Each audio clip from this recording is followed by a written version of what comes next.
general municipal election is tomorrow, and perhaps there is no issue in the city of Vernon more emotionally charged than public safety. Several initiatives have been launched in recent weeks to help ease the fear of the public.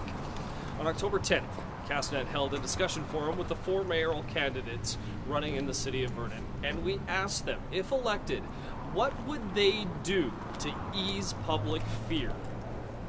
We'd like to present that discussion to you now.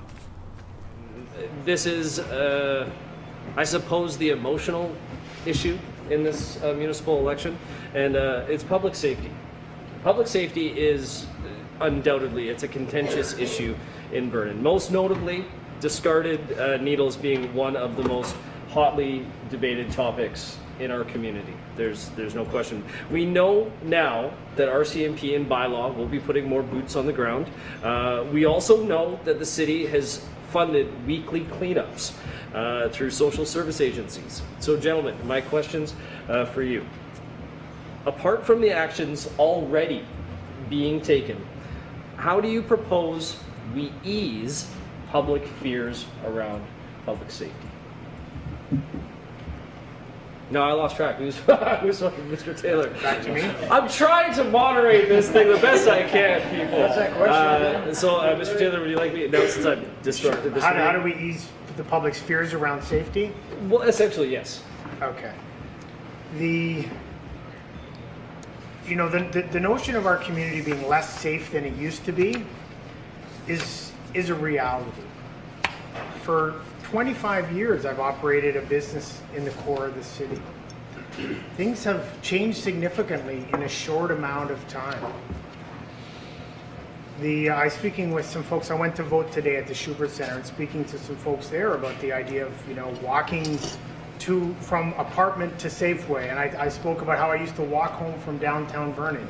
Safety is an issue. To pretend it isn't an issue and things haven't changed is delusional. The way that we can allay the fears of those who would visit in our community, those who live here, is to actually show people that we're serious about cracking down and making life difficult for those who are here to engage in criminal activity. I said it before, I'll say it again. I said it before council on July 9th. Homeless people are not the problem. The vast majority of people who are homeless and whose life circumstances led them to living on our streets don't harm anyone. Their struggle is real. But what RCMP tell us is a small but prolific segment of the population on our streets is engaging in criminal behavior and causing a great deal of harm. When downtown businesses and even social service providers,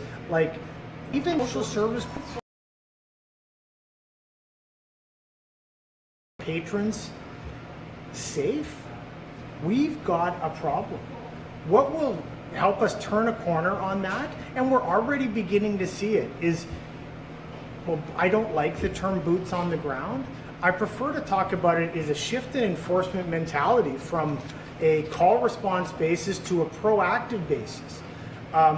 When I was chairing the task force, we heard from bylaw about how they used to patrol the city on foot every morning. They used to do it on bicycles, proactively going around saying, hey, what are you doing? They don't do that. They're on a call response basis. Well, I believe the new inspector has talked about introducing programs like that. That's what I mean. We're doing some good things, and we've got to continue to do them.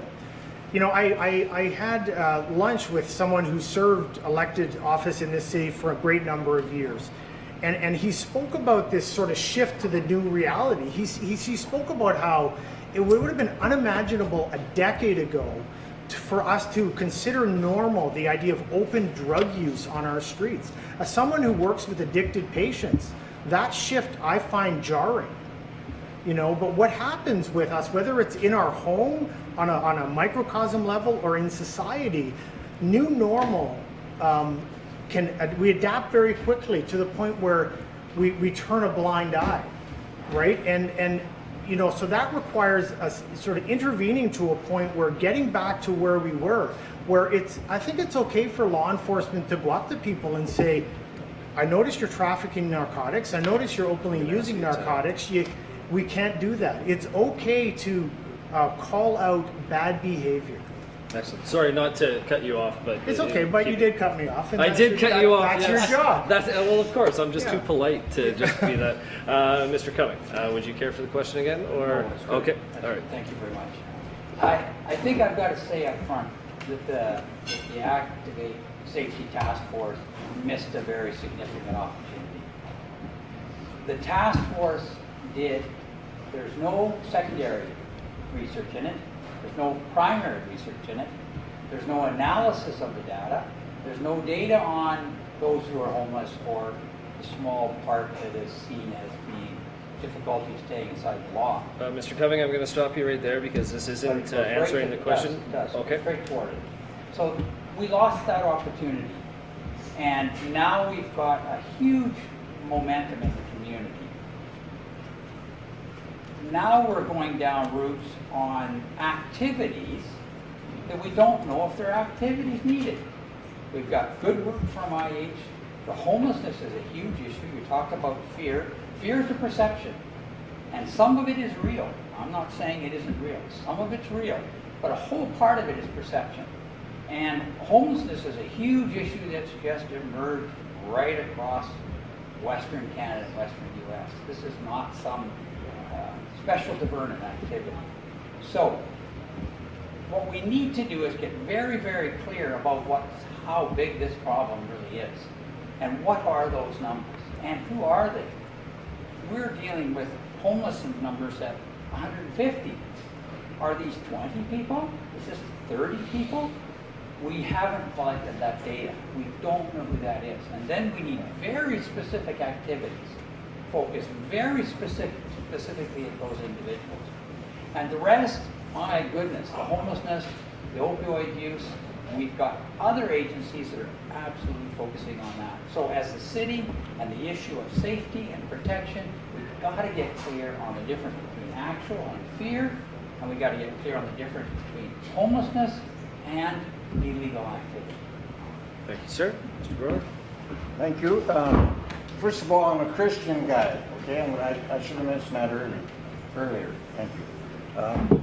And what I think about this homeless thing and safety is I'm from Vancouver, born a few years ago, so I've got experience in life. And what they used to do with people that were vagrants on the street, they put them in jail, right? So I still don't understand why the police force don't want to put these guys in jail. I was talking to a few of the homeless downtown, talking about safety, and they were telling me I should come down about 10 o'clock at night and just watch behind people's place, that the police are actually beating these people, hitting them, getting them to move away from the People's Center. No, they asked me to come down and just watch for myself, but I didn't make it down there. But I just caution making comments like that unless you've seen it. okay, well, no, I was down there talking to the people. No, I understand. So then I was there one day talking, and this lady there, her name is, her husband owns a big cement company up here in town, and she said, "What are you talking to these people for? They don't pay tax money, right?" I thought, well, that's kind of a meaningless bitch. You can't use that language, sir. Okay. But anyways, about safety, I believe that I don't think it's that bad out there as far as safety. Why do we need to hire more police, right?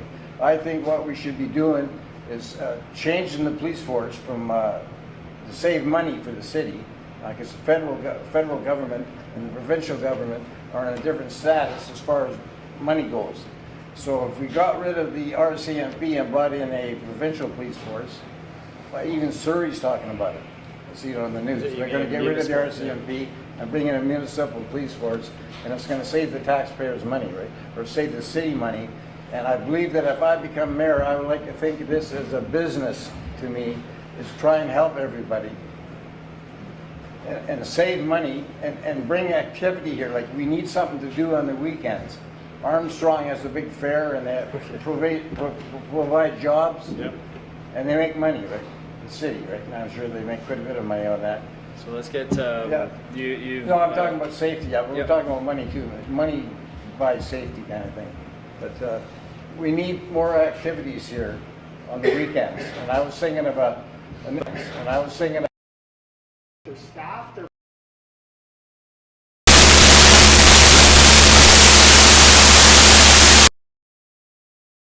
May, just to kind of condense what you were saying, are you suggesting that more activities in the downtown car could potentially help with the perception of safety? Yeah, thank you. Okay. Thank you, Josh. All right, just so we understand, finally, Mr. Olson, would you like to Okay, pose the so question just again? before I start, I'm going to challenge a Sure. candidate after Okay. I speak. Sure. So I think how we ease the public's perception of, is Vernon really safe to walk down the street, to bring your families to a park, and eliminate those fears is really we need to look at setting an example and showing leadership through council and through a mayor that we are working with the RCMP and the bylaw to change the perception that maybe we're not as focused as we should be on these issues. And when residents are making calls to counselors or talking in conversations, have concerns about their children stepping on needles in a park or at a beach, or that the fear of walking downtown at night is real. I think, Darren spoke to it, that is real.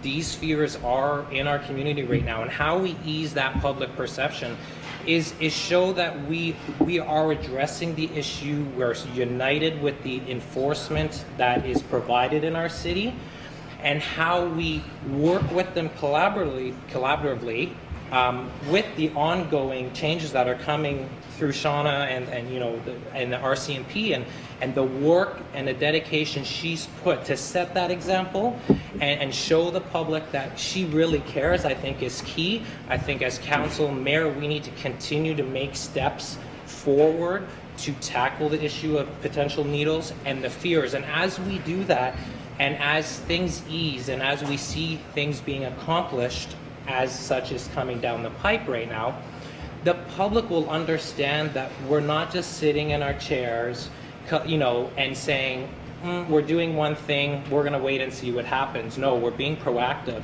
We're working together. So I think that's how we ease that. Now, you did say you wanted to issue a challenge Yes. to a statement made by, or a I'm question going to challenge Darren. Okay. Mr. Taylor, you'll have a minute to I respond have to a minute this. and a half to challenge. No, Okay. you give up. You have to pose the question, and then Okay, Mr. Taylor. so on two occasions, on an occasion at your town hall meeting, you championed the use of private security, and you championed the use of passing a resolution that would direct firmly RCMP's course of action. I would like to know that, do you stand by those two comments, considering you spoke about how it came across that you don't feel private security should be the use, but yet you want to champion and ultimately cause taxpayers another hit on taxes. So do you stand by those two statements at your town halls where you want to champion private security and you want to firmly direct RCMP's direction? Mr. Taylor. Thank you. I will say this about private security. I feel strongly that there's a role for it.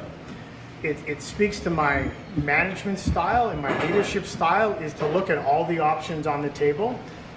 One of the things that I've learned is that RCMP and bylaw are not terribly nimble, and making changes staffing-wise within them takes long periods of time.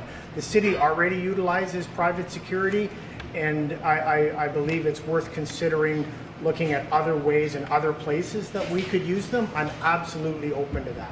I don't know what you mean by champion it.